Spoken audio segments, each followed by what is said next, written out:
Live from the Sims Tower in the Robinson Auto Group studio, we are AM 1600 WKKX. Hello, everybody, as Jordan's checking his phone. Well, you were playing that thing. I figured I had a minute. Sarah's out walking bones, and she texted me. She said, he pooped, and I can't find anything to pick it up with.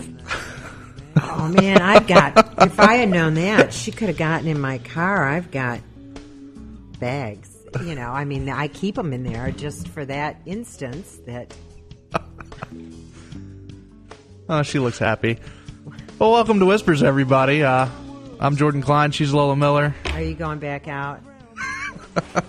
Wait, I think I got a bag in here somewhere. See, and that's right. Whispers, we do our part to keep this city clean. That's right. That's right. We are responsible pet owners. Who picks up their dog poop? Sarah picks up my dog's poop. Oh, Bones, you hear how he's talking. Oh, he does. He misses her. Yes, I know. He's the biggest mama's boy, I think, of any possibility. We'll be sitting on the couch, and he'll just look at me and whine, and I'll, like, scoot back, and he'll walk over to her and kind of, like, crawl up. Like, he won't jump. He'll just kind of, like, crawl and, like, pull himself up. It's funny. Give us a call, 304-214-1600. If you're out of the area, it's 1-866-514-1600. We got a caller? Yes, we do. It's Pappy. Pappy! Jordan, I listen to you guys every week. Well, really? I listen to you every week, Pappy. No, you don't. I don't call in every week. Oh. But most of the time I do. I get one call, but when there's something that irks me, then I call in. What's up? But here's what I want to ask you. Yes, sir. Now, I know Lola, and you know what? I'm split because I've never seen a ghost or never had anything exotic happen to me in my house or anything. So, you know, but I don't disbelieve in ghosts. Okay? Yeah.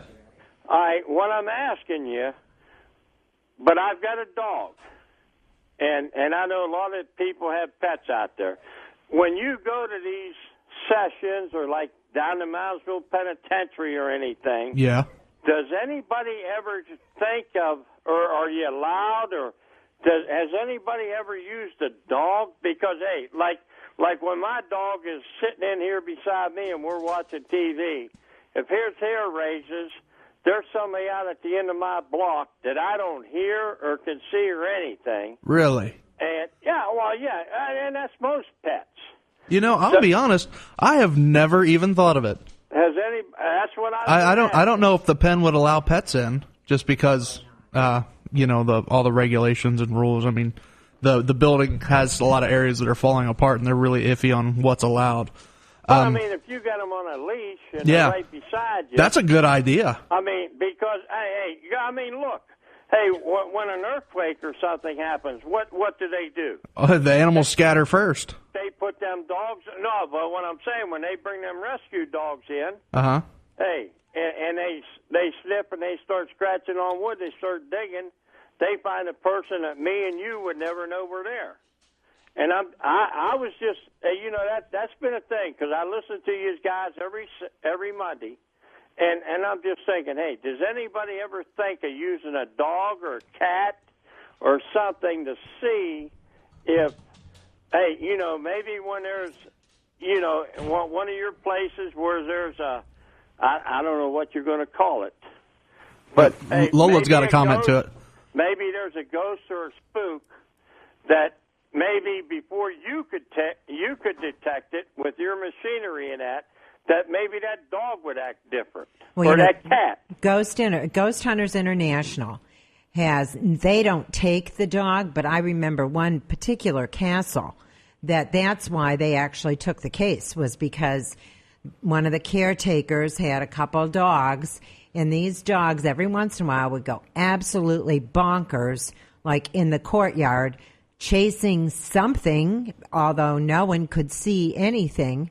And so they figured that's what it was. And I've heard more stories about, now, my dog doesn't do it necessarily, but the cats, all of a sudden, they'll just stop and stare off into a corner, and there's absolutely nothing there. Yeah. There is nothing there. And then they'll kind of freak, jump up and run. So I don't know, and I live in a really old house, so I've been told it could very well have some spirit activity connected to it. But that's what I'm telling you, Lola. It may not be a dog. It may be a cat. Cats are uber sensitive. Yeah, I've heard more stuff from cats than I have dogs. But I will tell you this. That's definitely going to be a question in my arsenal for the ghost hunters that we have on the air. Because, like I'm saying, if you look, because I'm telling you, I got the dumbest dog in town. Aw, Pappy. I got the dumbest dog. But you know what? If he's sitting down here and we're watching TV and somebody hits my gate 140 foot away, his hair comes up on his back, and I don't even know anybody's out there. Oh, I know. Gretchen's like that. She can smell a dog coming before it ever gets down the block and turns the corner. She's up in that window, barking like crazy, because I think they can smell it. I've heard that they can smell their owner from like lots of miles away. So, I mean, that was my question, because I listen to you guys every Monday, and I was just thinking, with all this high-tech machines and that you use, because like I said, the jury's out on me. Yeah. Whether there's ghosts or not, or things are explainable, but if these animals get hyper or something, say you marked Say you walked the dog through Moundsville Penitentiary, which I know you've gone plenty of times. Yeah. And that dog starts acting strange. You know, it would be worth it just to have a recorder or something there. Yeah, right. I totally agree. That's very interesting. Something that you couldn't pick up, but maybe your dog or maybe a cat, like Lola says, her cats go crazy. Yeah. You know, I mean, some animal like that. I think that's something to be checked out. That because like I'm telling you. And you know, even in today, I mean, these police dogs and that, if there's an earthquake where buildings are down, they don't rely on me and you to smell bodies or something under there that are buried. Yeah. They rely on dogs, so they get a better sense to know what you and I do. Yeah. That's really interesting, Pappy. Thanks for your call. We do got our guest on the line. Okay, buddy. Thank you. Pappy. Yeah, I'll listen. Like I said, that's really interesting. I do also want to bring up awakenedradio.net. It's an internet radio. Donna Devane, she's doing a fundraiser for their organization from noon to 6 on, let me see, what day?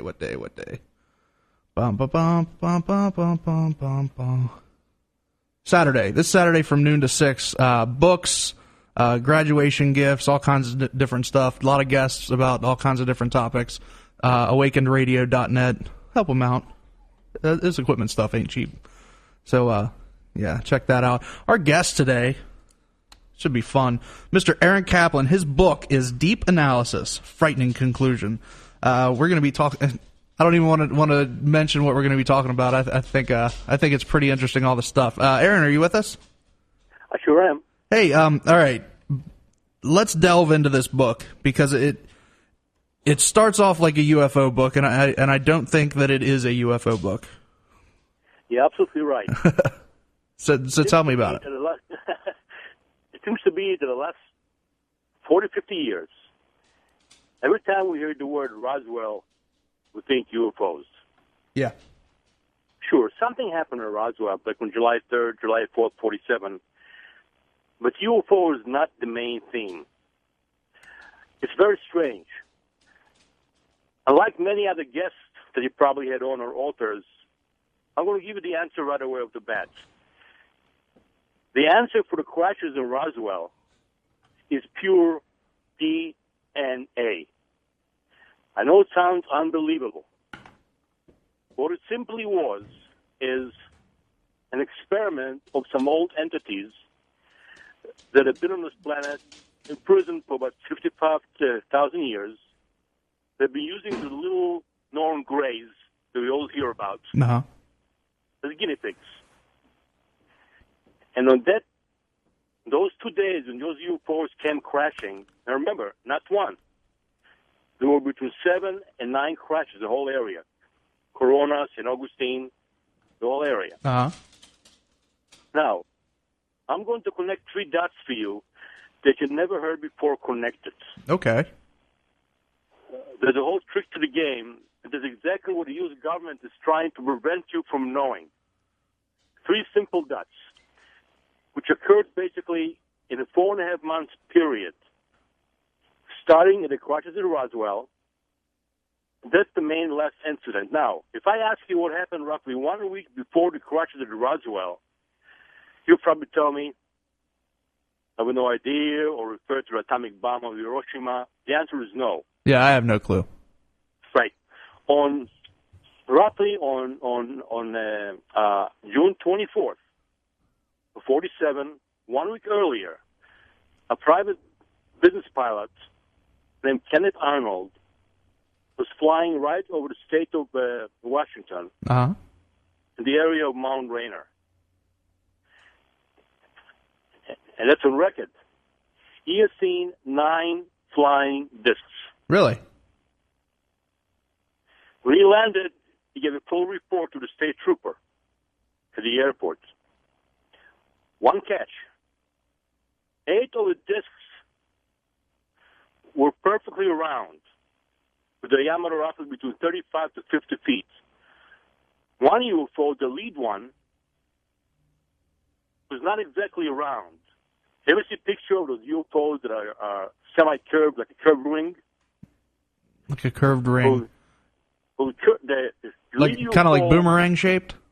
Right. Okay. Right. The lead UFO had that shape, but only one. Now, let's go back to Roswell. One of the UFOs that crashed in Corona, only one, was shaped just like that. So what I'm doing now, I'm connecting 2 dots. I'm stating that the 9 UFOs roughly that crashed at Roswell on July 3rd, 47, are the same exact UFOs that Kenneth Arnold saw 1 week earlier, flying information over Mount Rainier, Washington. This is a fantastic find, if you can connect the dots the right way. Now, are you able to trace it from, point A to point B? Yep, I got maps and all, and I went over and over and over again. And the more I dig, the more it becomes a reality. Now, the question is, when Kenneth Arnold saw those 9 UFOs flying in broad daylight, where were they going to? I got to be careful now.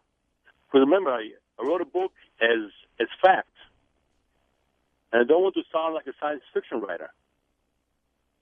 So I want you and the listener just to keep a clear mind to where I'm going with it.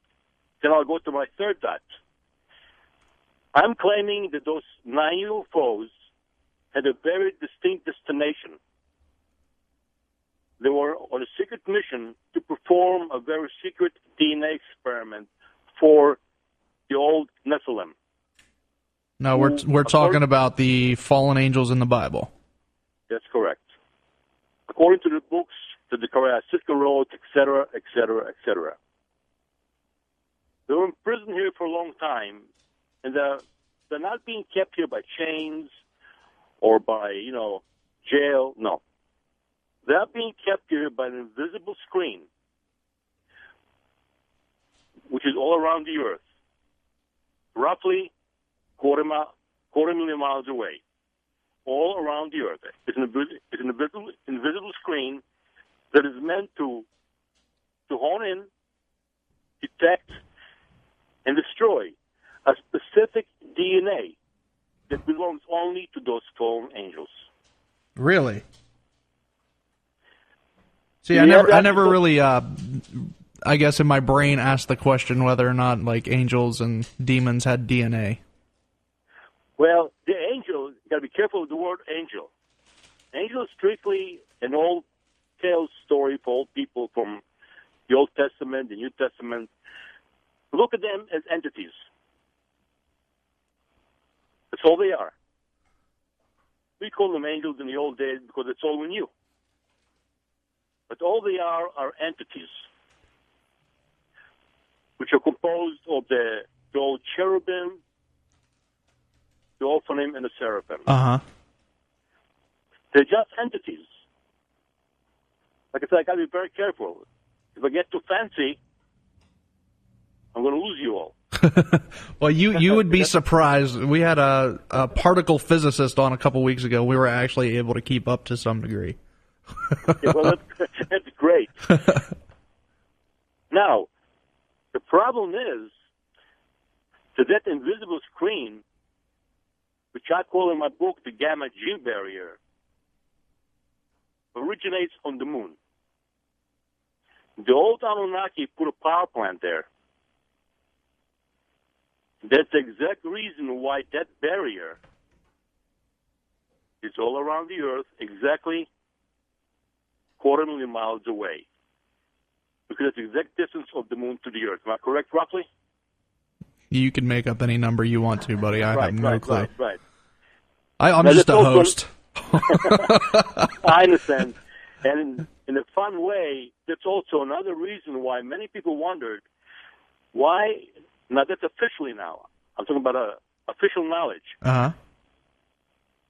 Why did mankind or our astronauts never ventured beyond the moon, the distance of 250,000 miles away? Why?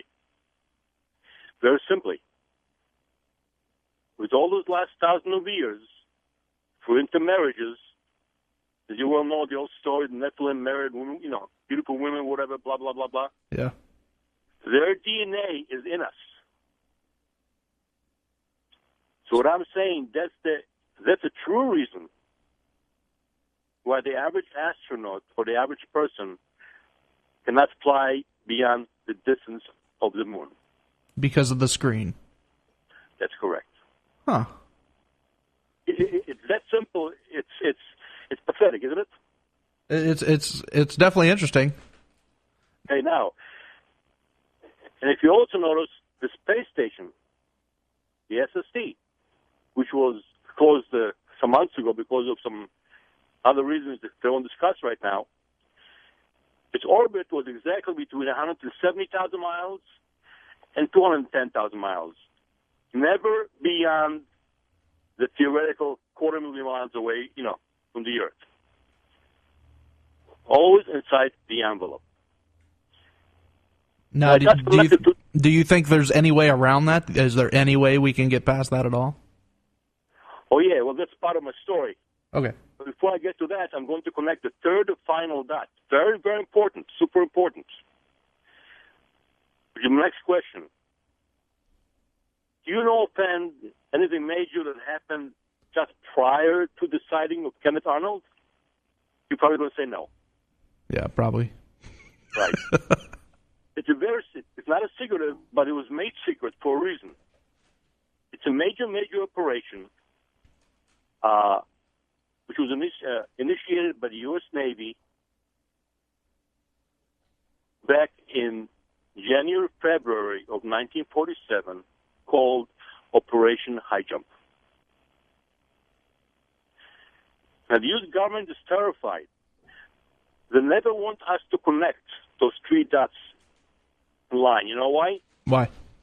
If we connect those three dots, Operation High Jump, the Kenneth Arnold sighting, and Roswell, I call it checkmate. Now, are all those UFOs similar? Is that what you're saying? Or they are the same UFOs? If all UFOs started, which I call we disturbed the cuckoo's nest, back in February of 1947. Now I'm going to get to Operation High Jump. That's the main leader. Uh-huh. It's phenomenal. Roughly 40 to 45 warships left the States in three groups heading toward Antarctica. 3 aircraft carriers, the U.S. Philippine Sea, Casablanca, destroyers, submarines, you name it. Now, officially, it was supposed to be a very peaceful scientific experiment, okay? Scientific cruise of 40 ships. Now, let me ask you a question. When did you ever hear of a peaceful fleet of 40 warships going down to Antarctica? I've never heard of it. Okay. And this was 46 and 47? From January of 46, the whole thing ended in the second week of February. Now, see, what I'm reading right now is that it was 4,700 men and 13 ships with multiple aircrafts. That's wrong. 40 ships. Okay. There were 40 ships. Like I said, you have to be careful of what website you read. Well, I'm on the good, reliable Wikipedia. I know. And I'll give you proof in a few minutes. Real proof that beyond shadow of a doubt will show you how pathetic it is. In a way, it's real. In a way, it's funny. Mm-hmm. So we have 40 ships going down to Antarctica. The original reason they gave is to find minerals, okay? But the hidden agenda was so-called to extract some so-called Nazis hiding in Antarctica that fled Europe, okay? Okay, so they're looking for Nazis. That's the excuse. Okay, yeah, that'd be really cold. It's a good excuse. I mean, it sounds legit. They didn't want to tell anybody that Nazis escaped to Antarctica because then it would start like a World War III, So it was a scientific expedition. Except one thing happened. The leader of Operation High Jump was a very famous admiral called Admiral Byrd. And many people heard of him, many didn't. What became very famous is in 1995, used to be a radio show called The Old Art Bell Show. Well, Coach is still going, ain't it? Yep. But it's not the same show anymore. The original Art Bell Show was strictly run by Art Bell. And back in 1995, the grandson of Admiral Byrd brought in what's called the very famous Admiral Byrd's diary. Everybody's talking about it. Wow, his diary. But you know something? It was never a diary. Really? In reality, it was a flight logbook. I'm a private pilot. Every time I go fly 750, whatever, I open my logbook. I write in the tail number, tires okay, kick the tire, the door, the engine, the magnetos, whatever. Yeah. Everything is fine. Well, the real bull that Admiral Byrd had with him was the U.S. Navy logbook that it filled in every day. Now, since I already told you that, the big secret, we'll never say diary. It only became diary after Admiral Byrd returned from that Operation High Jump, battling wherever he battled, and the U.S. government was very, very conveniently took the logbook, which was, by the way, written only in his handwriting, added some other pages later on that Admiral Byrd typed in a typewriter, and all you see is a typewritten version called Admiral Byrd's Diary. If anything was fudged in between or in the middle, you'll never know. But I caught it. And the answer will mystify you. Uh-huh. So let's go back now to Operation High Jump. Okay. Admiral Byrd is in charge of the whole operation. One aircraft carrier called the Philippine Sea was full with about 75 fighter aircraft, the old Corsair, the propeller types. But on the deck, before any fighter can take off to do any battle or whatever, Admiral Byrd was assigned a special mission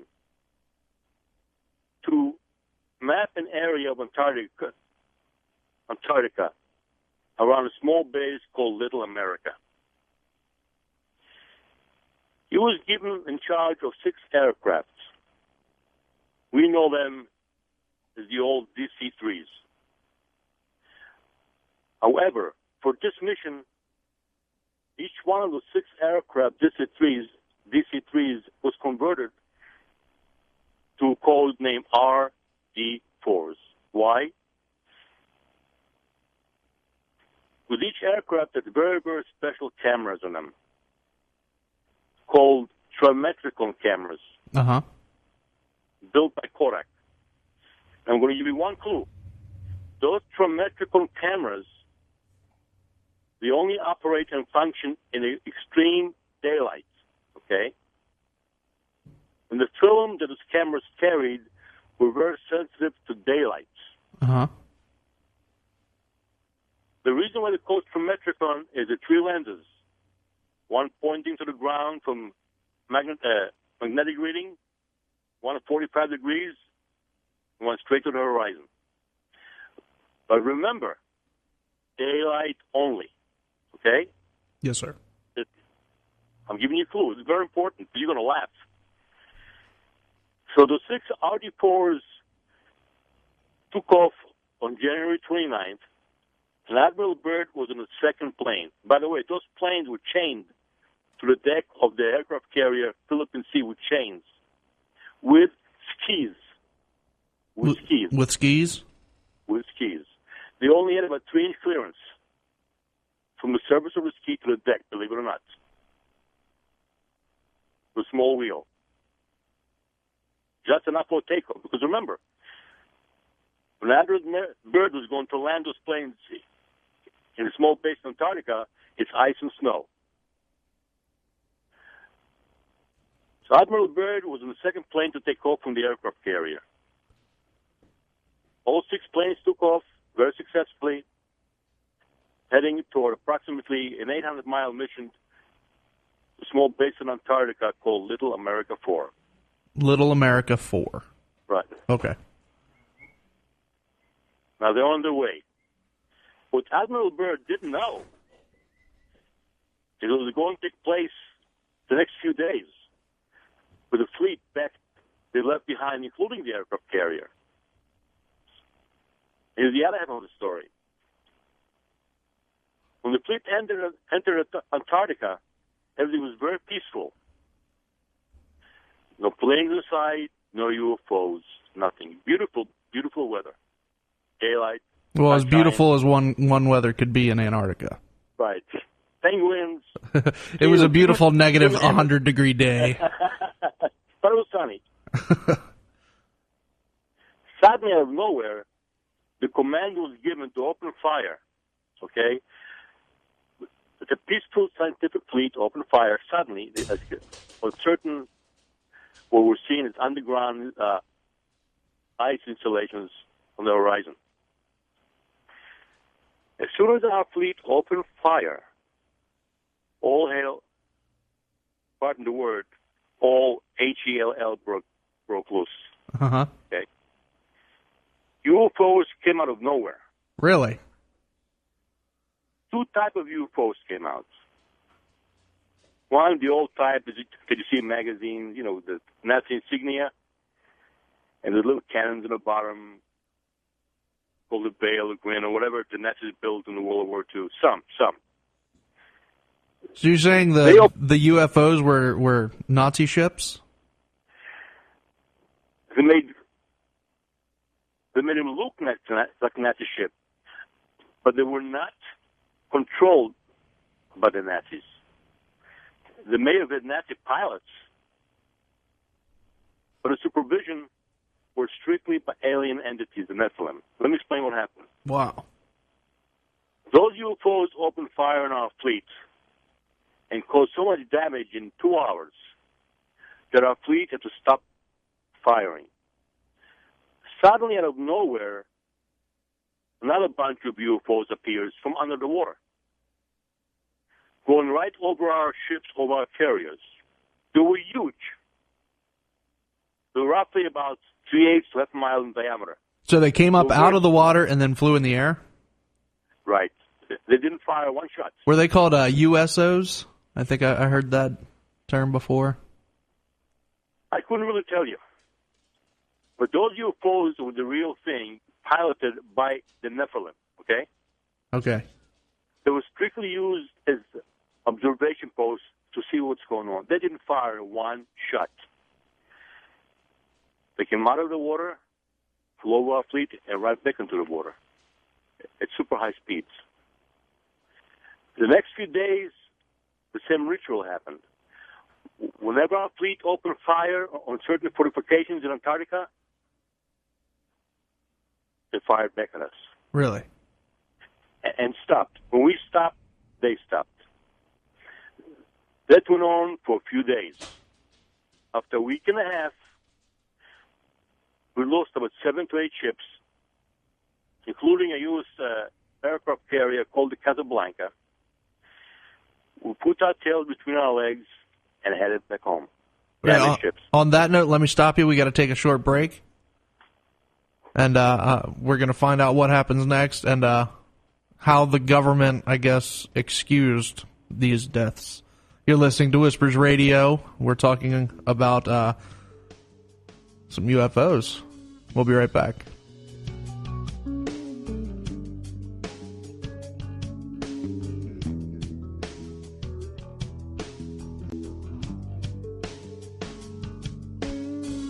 Welcome back to Whispers Radio here on AM 1600 WKKX, the Valley's Watchdog, and UPRN, the UFO Paranormal Radio Network. It is 6:41:79. Every time I look at that clock, or the temperature, it's something different. Yeah. Give us a call, 304-214-1600. If you're out of the area, call 1-866-514-1600. That's toll free. Our guest today, Mr. Aaron Kaplan. We're talking about his book, Deep Analysis, Frightening Conclusion, and we have a caller. Yeah, this is Bill. Bill. Yes, Aaron, I'd like to ask you 2 questions, if I may. Sure. Okay, the first question, when these alien craft fired upon our, vessels, was there any tangible evidence of the firings? Was there any, whatever they used to shoot at us, found or anything? No, it was each alien craft with a Nazi insignia that fired on our fleet had 2 to 4 little cannons in the bottom, or what looked like little cannons. And the same cannons appeared, if you've seen pictures, during World War II, at the end of the war, on certain Panzer German tanks. There were specific sound weapons that shot kinetic energy. They were not real cannons. They looked like it, but they weren't. Sound energy. Yeah. That's interesting. Interesting, Aaron. One other question. Let's say 5, 10, 20 years from now, our technology proceeds, and we go past the 250,000-mile shield to, let's say, Mars. Does that, disrupt your theory or anything? No, because actually it's roughly about a year and a half ago, if you remember, on March of 2009, President Obama suddenly out of nowhere very mysteriously approved the full stem cell research, okay, which President Bush denied. I believe that there was a hint that our aliens found what they needed, and as of that date, by the way, if you check around, you'll see that many, if not all, the abductions almost ceased. So I believe that... You think that Obama was influenced by the aliens? Oh, I'm not going to say directly, but his surroundings influenced him, and by now I believe that those aliens figured out exactly which DNA they need to penetrate that barrier. And if I told you originally that the little grays in Roswell were guinea pigs, I'm going to go one step further, and I don't cut the radio off. I believe that many of our astronauts in space that came back from the moon mission so incoherent, never spoke to anybody and threw up and was sick, I believe that they were also, maybe not all of them, but some of them were used as guinea pigs. I believe that the blood in their bodies were, exchanged or diluted or filtered or whatever. Aaron, what is your opinion? There was talk in the past that the Nazis had collaborated, with quote-unquote aliens or whatever, and that's where they developed this high technology. What's your opinion of that? Oh, that's definite. Days of Hitler in the Black Forest in Germany, there was a rumor that a UFO crash, but it's not true. There was a meeting in 1936 in the Black Forest in Germany with the aliens and the Nazis where they signed the first pact. And remember, 1936. 4 years later, we, the Allies, with President Roosevelt, signed a very similar pact. But it's 4 years later. That's exactly why Germany was so much more advanced than us. They're 4 years ahead with secrets of weapons. So, Aaron, angels is a loose term, right? If they, collaborated with Nazis who we all, think were the bad people, then, what was the reason behind that? Now, I want to interject here. Now, the Nephilim are the fallen angels, so they're biblically they're the ones that came down with the devil, got booted out. So they're not exactly the nice ones. That's what I was getting at, but they're still angels, Well, they're called angels in religious terms, but remember, when I read the Bible now, I happen to be Jewish. Okay. When I read the Old Testament or the New Testament, I do not read it as a religious book. I got to be very careful. I strictly use it as a scientific reference book. To me, angel means nothing. To me, the word angel means just another entity. Okay. You got to be very careful. Okay. Well, that makes more sense. The Bible's just based on faith, anyways. Well, there are very good stories in the Bible, many, many accurate. But you have to know how to read it relatively, using your brain, whether you lived 3,000 years ago, 2,000 years ago, or today. Mm-hmm. You got to be very careful. Well, if you read the Bible the right way, man, let me tell you something. It contains so much information, it's unbelievable. Yes. I enjoyed this conversation. We should go on for a couple more hours. Thank you. Hey, thanks for your call, Bill. See you, Bill. Yeah, I think everybody has to remember that by using the term Nephilim or anything like that is just something to identify something that they didn't understand. And the best description of something from out there would be angel or fallen angel, or to describe a different entity than us. That's all. So we're talking that the creatures that we're talking about here in your specific case, we're talking aliens. Of course. Okay. They're a bunch of aliens who actually, you see, the Nephilim are not the Anunnaki. The Anunnaki is another race that employed the Nephilim to do DNA experiments on the planets that they terraformed many thousands of years earlier. It's a chain reaction. What you heard, what you read in stories, you see, you have to look at it a different way. The Anunnaki are the big kahunis. They are the bosses, the old gods, are like Enki, Enlil, and so forth.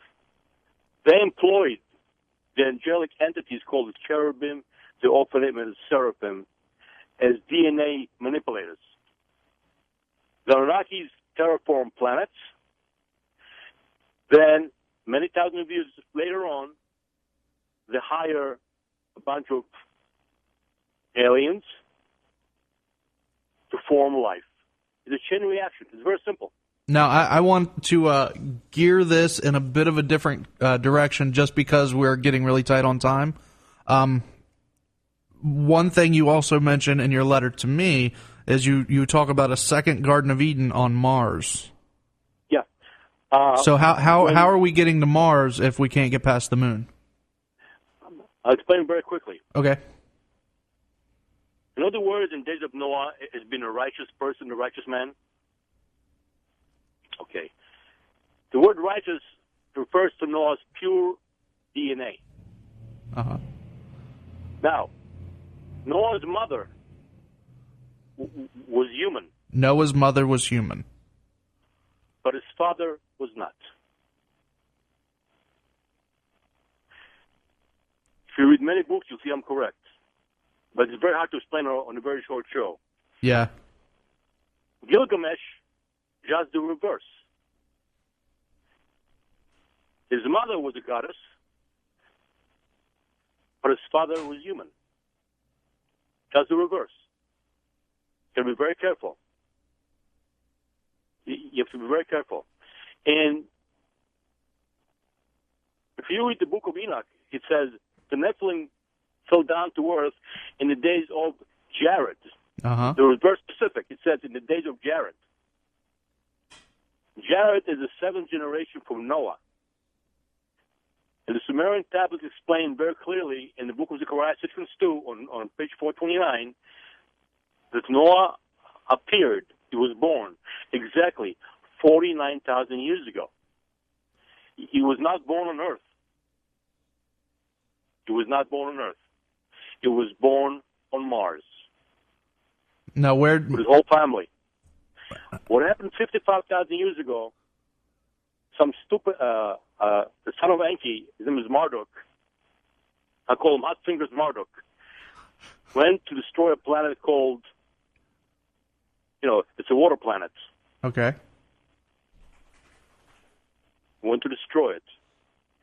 His mother warned him, be careful, because Mars and Venus are in the area. Well, he didn't pay attention. The planet was called Tiamat. It was a water planet. The minute he destroyed Tiamat with a weapon called the Spear of Destiny, he accidentally, I believe the beam, reflected off the waters of Tiamat or went straight through Tiamat and hit Mars, causing the waters of Mars to evaporate almost instantaneously. Many people died. Now, no, there was another civilization on Mars. I got to ask, what is this in the Book of Enoch? I just want to know where the Mars connection comes in. That's my connection. Oh, okay. Because all those landing strips and Nazca planes in Central America, they are from rocket ships. Now, listen to this. The Anunnaki don't use rocket ships.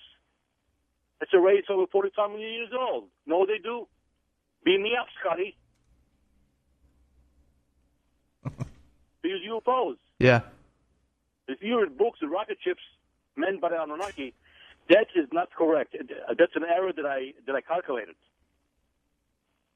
All the landing strips and Nazca lines in the Middle East belong to the Martians that fled Mars roughly 55,000 years ago. They came down, I don't know what the book says in the Old Testament, whatever, flaming ships, rocket, smoke, and brim. That belonged to the human Martians that came here. And one more thing, the Incas were the original inhabitants of this planet, the original humans created here. They could not coexist with the new or arrival Martians. You know why? Why? They were too smart for them, too powerful. They had to flee to Central America. Huh. And the people today in Europe, most of the white men, some others, are in reality the Martians. That's us. So the white people are really Martians?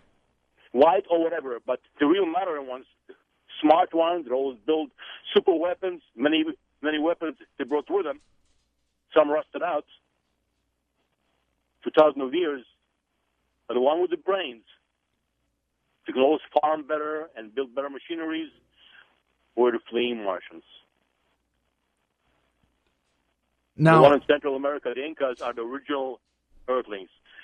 There's very close similarity. So the Incans are the original Earthlings, and that's correct. That's correct. They couldn't compete. Now, are there any other? I have somebody talking in the chat room about Venus. I have no idea. None. I'm going to be very honest with you. What has solidified your decision that life came, or these beings came from Mars? What led you to Mars? The Old Testament, there are a few statements where it says where Noah's family is crying to Lamesh and saying, "Why did God bring us here to this forsaken land? We're so tired." The reason why is you have to remember one thing: the gravity of Mars is roughly 38% that of Earth. So if you bring a human being from a planet which is much higher gravity, what are you going to do all day long? You're going to bitch and moan and complain. I'm tired. It's too heavy. we can live here anymore. Now remember, that statement was made not after the flood, but way, way before.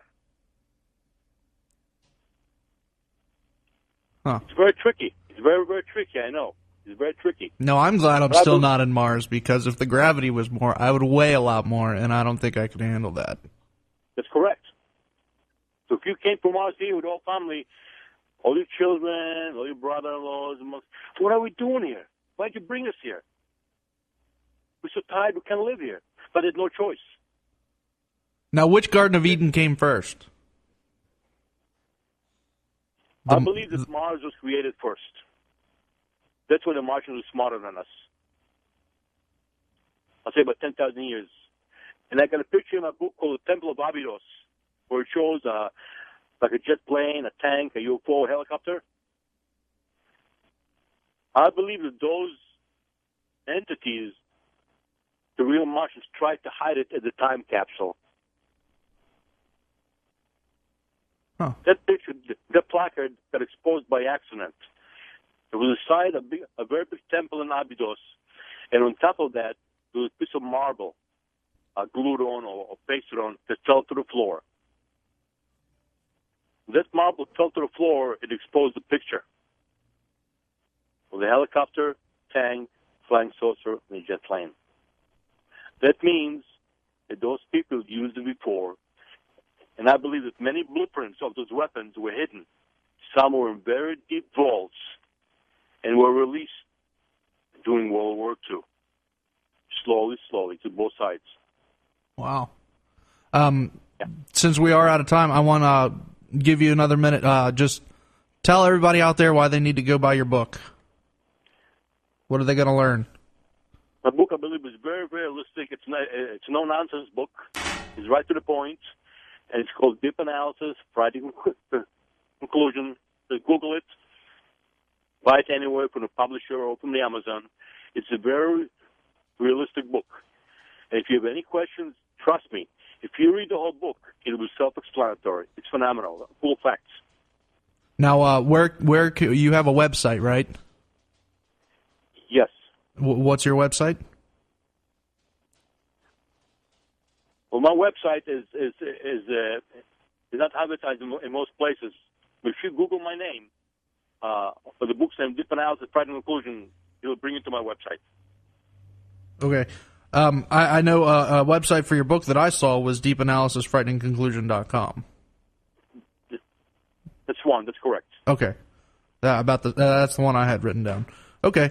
Can we get you on Amazon too? Yes, you can. All righty. So get out, buy the book, Deep Analysis, Frightening Conclusion. We've had a lot of comments and a lot of calls about it, so it should be interesting, and hopefully we can tell you some books there, Aaron. Now, do your best, and like I said, whenever you want me to be the show again, discuss other topics, I'm more than happy to. I really enjoyed it. Aaron Kaplan, thank you very much, sir, and we'll talk with you again. Bye, and thank you. Mm-hmm. Bye-bye. Well, Lola, how do you feel? I think everybody knows if you start quoting Bible books and things like I am lost. I have no idea what's in the book of Enoch or any other. Well, the book of Enoch's not in the Bible. It's that's right. That's the one that. That's the one that came out later, and it's about angels. Mm-hmm. I just think everybody needs to remember that this was not anywhere near a discussion about angels from heaven. This was just about entities, and that's what they happen to be. Just like, why were we called man, or dog, or because it's a name that's been attached to it. Yeah, not and please, because that's what they are. I don't want to get any phone calls later, okay, about saying that we were trash talking any of the president or anybody else, Bush, Obama. I don't want to hear any of that because he said they were talking about stem cell reason. Well, I've gotten crazier comments and got in trouble for less. So if I hear anybody, I'm coming after somebody. Well, he was just saying that someone in his circle may have told him something that influenced a decision that was made, and not badly. Yeah. I mean, I thought the whole doing away with stem cell research was ridiculous. I agree. And so I don't see anything. No, I just figured I'd throw that out there before I got any phone calls later from John or anybody else. I just don't want in trouble for political things, especially in a political year. So, everybody, until next week, we love you. Mm-hmm. And don't be afraid. Only believe.